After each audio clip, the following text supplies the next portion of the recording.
Hello YouTube, this is Cole with Meet the Bible, my 2-minute minute, so I don't have much time. You like my new cross? Is that amazing? My friend Ray made that for me. I was going to say I helped him, but I didn't do crap. He made it, and you're going to see much more on that. Much more on my cross. I travel places, highways and byways, and I put it up, and people go by and honk the horn. Some people whip their finger. I don't care. I minister for God, and they ain't got to say a word. Exodus 21, 23, 25.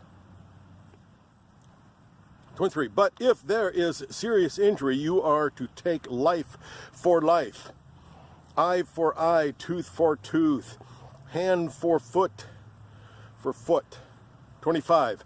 Burn for burn, wound for wound, bruise for bruise. Eye for eye, tooth for tooth. You ever heard of that? Yeah. We hear it all the time. It's really not what it means. Not really.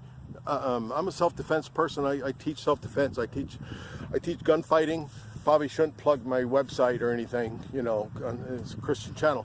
But, you know, it was kind of a problem back in the day. Someone who would accidentally knock a neighbor kid's eye out, and they would kill the man.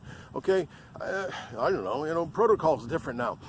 That verse in Exodus is, you know, Moses came down from the mountain and saying, this is the maximum you can do to a person. This is the maximum. You don't have to do that. You don't have to go that route. You could do minimum. You could forgive. That's in the Bible a lot. 2 minutes. God bless. Like, subscribe. Team Jesus. Bye.